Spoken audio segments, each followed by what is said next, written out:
Welcome back to Plug and Play EV. I'm Steve, and in this one we'll be comparing the Hyundai IONIQ 5, our daily driver, to one of the best-selling EVs in the world, and certainly the best-selling EV in the United States, the Tesla Model Y. So let's get into how these all-electric crossovers stack up against each other at the affordable end of the market.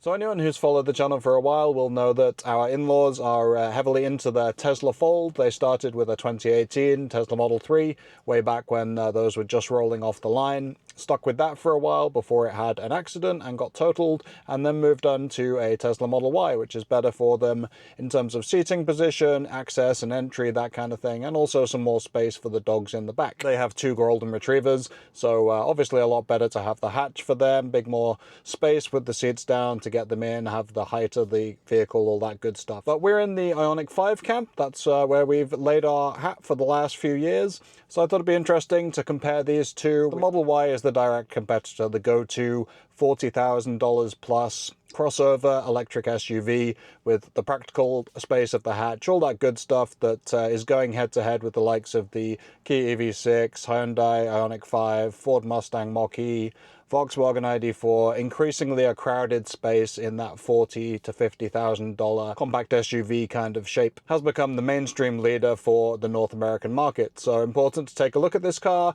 compare it with the IONIQ 5, which is selling well but not nearly in the numbers that Teslas have, and see how they stack up against each other. So let's take a look from both perspectives.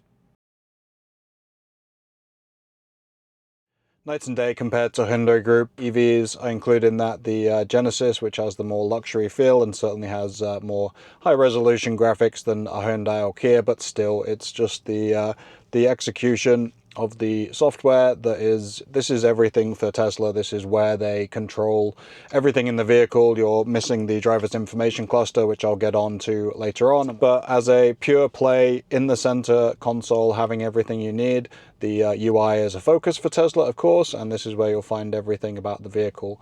It's smooth, it's snappy, it is just a level above pretty much anything that is out there. It's been a while since I've been in these, but you can simply see it's much more like a phone app tray when you get into the all the options that you have. Your most familiar apps, Spotify's, Music's, YouTube, arcades, and some that are unique to Tesla. A lot of different games there. It's all kind of designed around this being an entertainment point as well as a place to interact with your vehicle and make changes.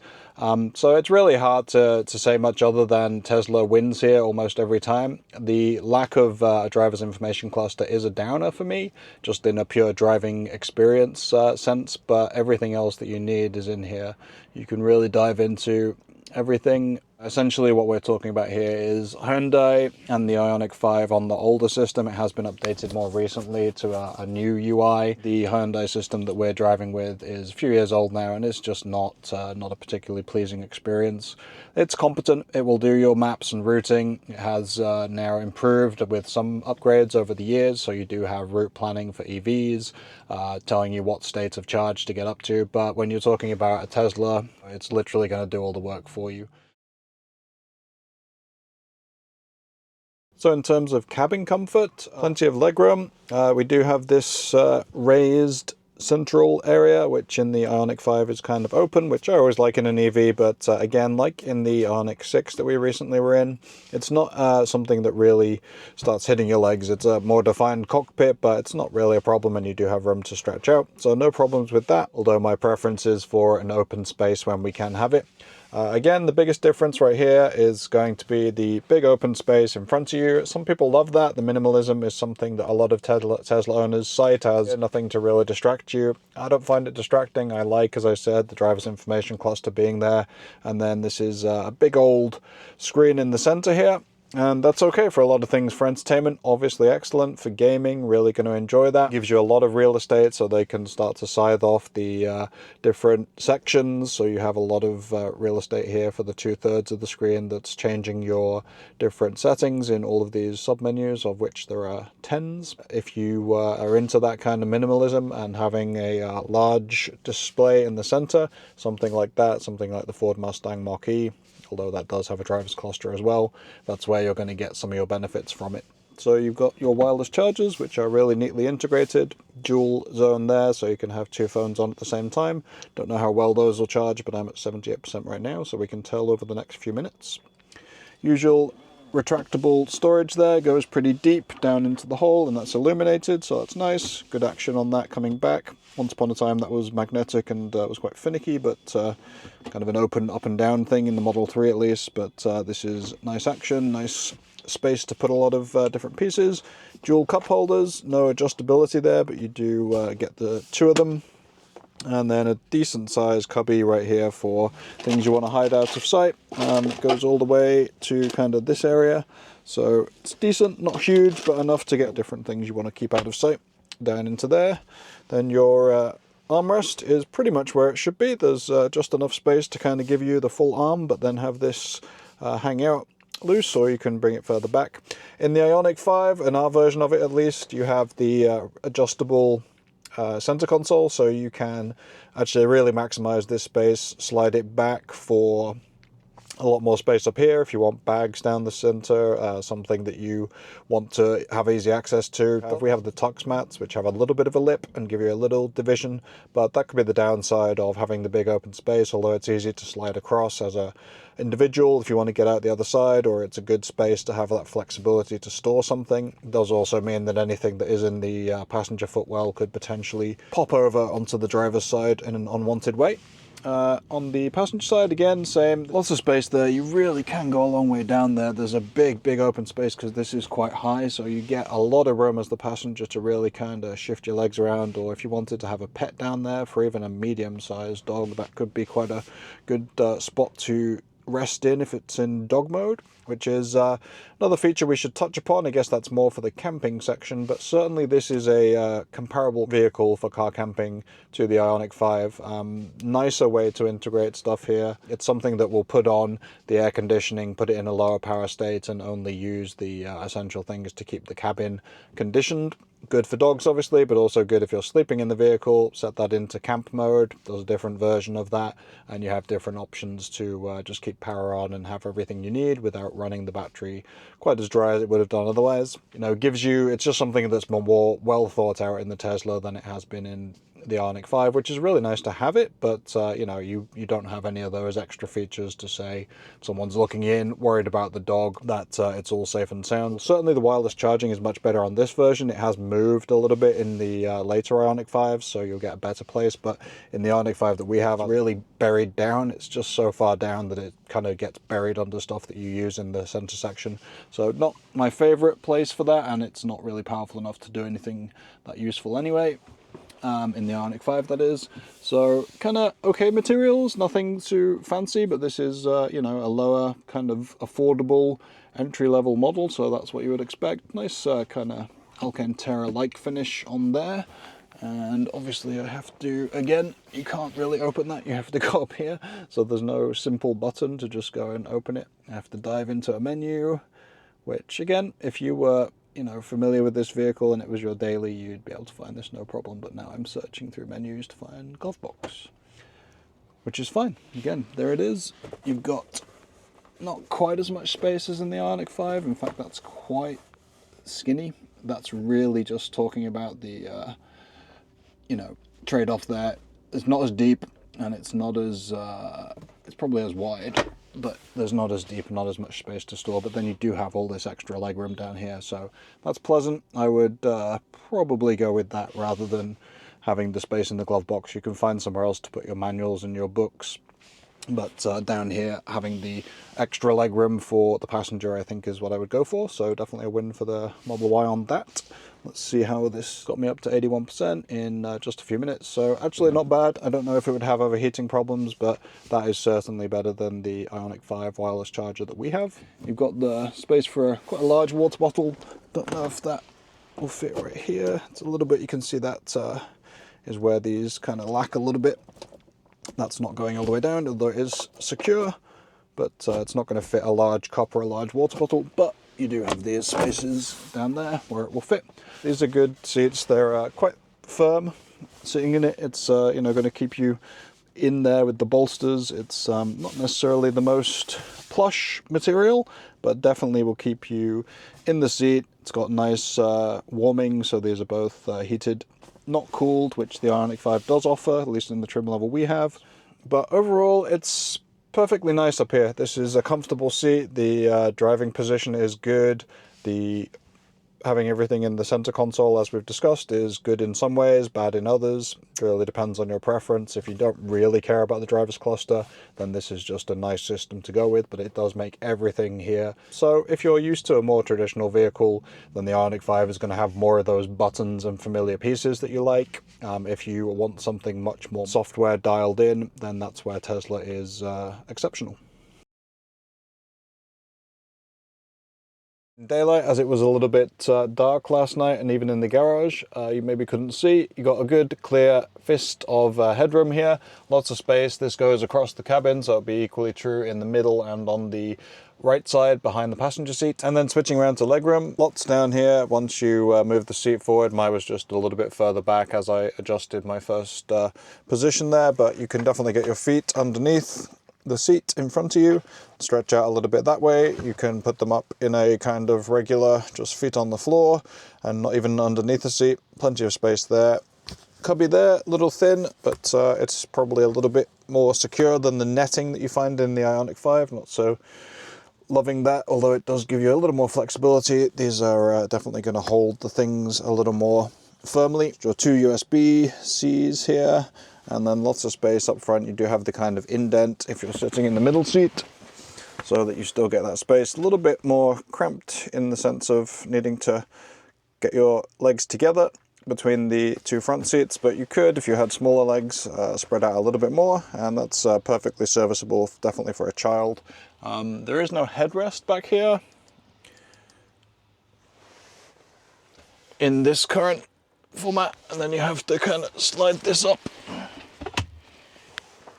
as it's and then that's a little bit, it's actually no lower than those, so it's not quite as flexible. A slightly awkward position with your legs kind of cramped center, and you can't really stretch out as far as you could if in the IONIQ 5 you would move the center console all the way up, then have a bit more room, although you can, as a smaller person with probably a kid in the middle here, stretch out a little bit more, and maybe they would be a better position. But just with the way this goes, as I thought last night, you have this kind of weird gap, which doesn't really lend itself to kind of leaning all the way back. So definitely a serviceable fifth seat, but not something I would want to be in for a long journey and having to try and recline. So I think this is a little more natural. Your legs good, you can slide down a little bit further. That's better. So in either of these seats, I think you'd get the headroom you need to sit back and get some decent rest. But the middle seat, I wouldn't want to be in that one for a long journey myself, but certainly serviceable for kids. You've got up and down on the windows. They're quite small buttons. Door materials, kind of hard here, maybe get scratched up a little bit, but everything's on the inside, so it wouldn't really matter. This is all soft touch. Alcantara kind of suede feel again, and a little bit harder up there, but still, you know, all perfectly serviceable. Good stuff, lots of space, and the height is really good. I would say that's probably better than the IONIQ. So although the headroom isn't quite as much as the Model Y in the background there, the ability to just recline yourself and kind of take a nap is definitely better. This is a really comfortable one. It's set for me up front. I can stretch my legs out, have the open space, including with the in the center seat there. You have a slightly better arrangement for the middle headrest. It's still not huge, but it has more padding, and it's kind of in a place where you would almost naturally, just like this one, put your head back a little further. So although my head is bumping against this a little bit, you'll see again my head's in line here with the liner, whereas in the Tesla it was in line with the roof, the glass roof. So here that changes a little bit because you have the shade and then it comes into the headliner. And still plenty of room. I mean, I'm again 6'2", so there's no lack of space here. It's just the size of the cabin is a little bit different. Not as tall, but definitely nicer to lie back and have a little rest. We've got the soccer ball challenge. We'll put some of this stuff in here, see how a soccer coach would fare in the old Model Y.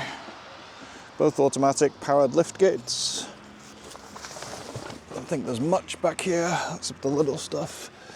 Some dog hair, certainly.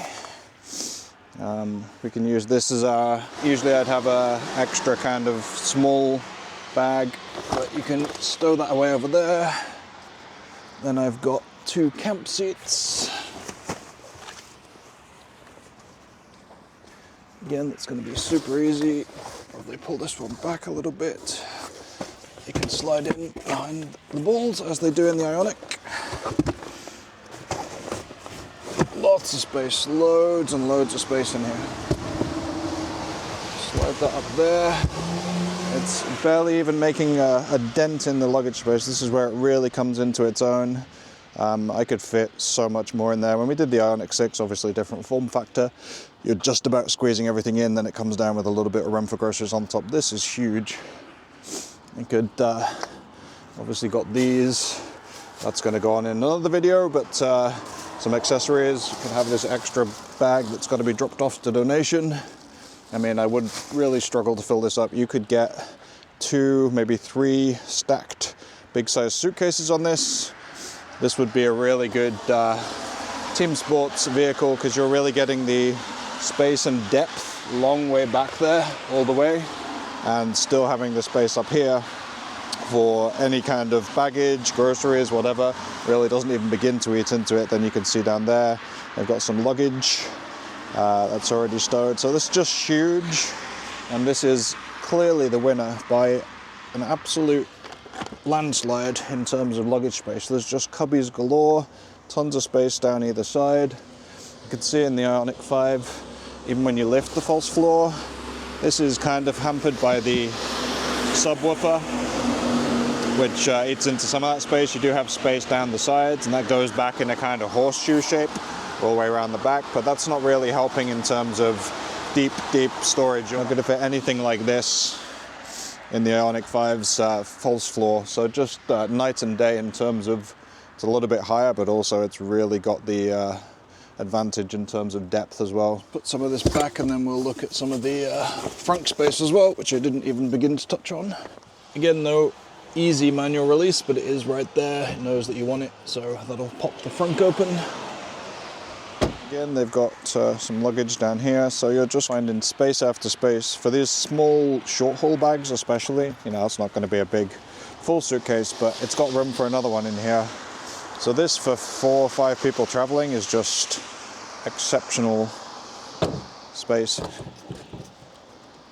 Really well done, and just for the fun of it, to see the IONIQ 5.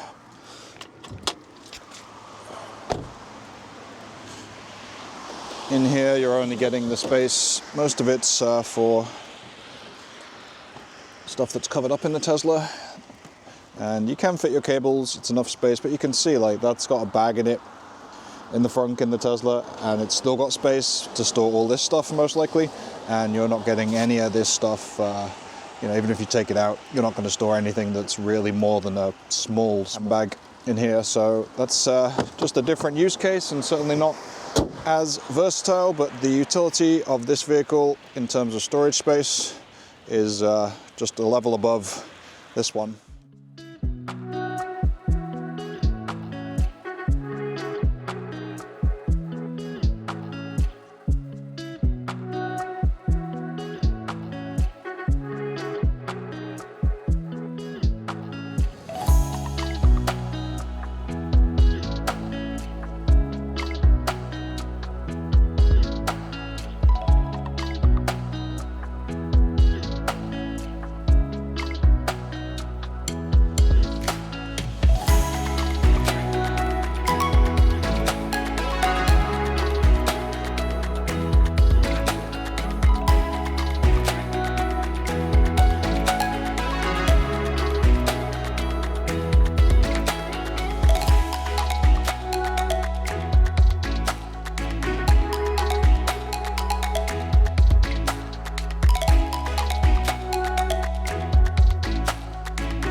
So charging, that is where the IONIQ 5 really comes into its own for me.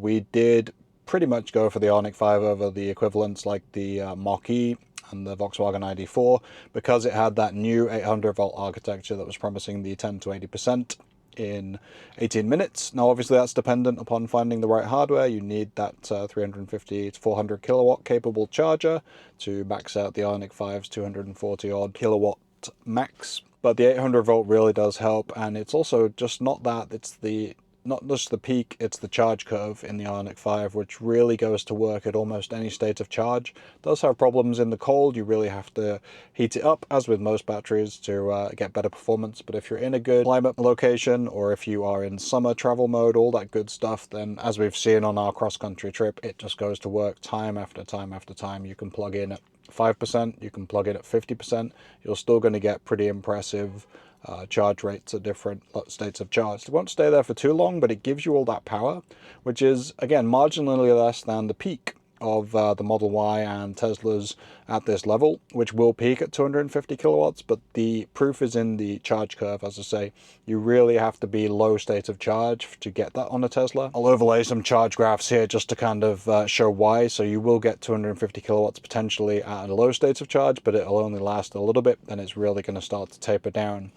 So it's a different charging experience if you're plugging in at 40-50% than if you're plugging in at 5 to 10%. On the plus side, of course, you do have Tesla's efficiency. Organize on a trip, you just plug in your destinations. It's going to do all the hard work for you if it needs to precondition the battery, if it needs to reroute you because you're getting too low on a state of charge, warn you of high usage superchargers, all the stuff that Hyundai won't do because it's relying on those third-party networks and data feeds to really plan a trip, and it will do the basics, but it won't necessarily optimize the trip for you or let you know when it's really going to be a challenge. So summarizing charging, better for the IONIQ 5 in terms of power and charge curve, but better in the Tesla in terms of the actual supercharger network integration and just being able to plug in a destination and do what it tells you to get there without any real hiccups.